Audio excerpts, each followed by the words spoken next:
ये देखें जी, ये वॉशिंग मशीन आई है हमारे पास मरम्मत होने के लिए, ठीक है ना। इसकी बॉडी बिल्कुल मुकम्मल डैमेज है। अब हम इसको मरम्मत करेंगे जी, ठीक है जी।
हाँ फिर कोई नहीं रात हट जाते ना फिर भी आपके होते हैं तो आ वाकई मेरी गल सही।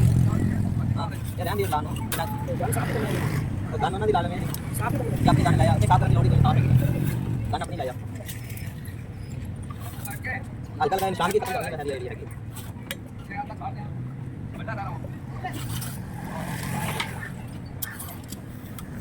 ओ यार मेरा लिखा मेरा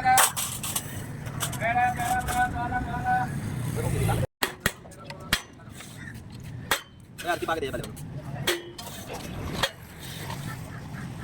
आगे बैंड हो गया।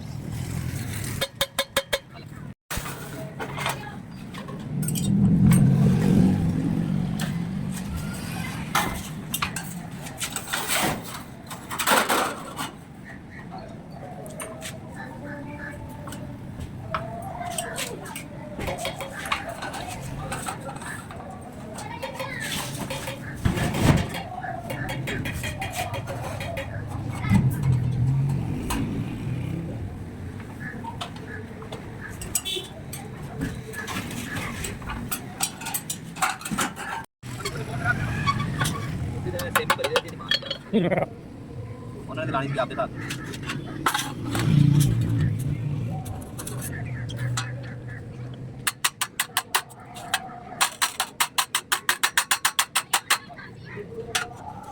अलवार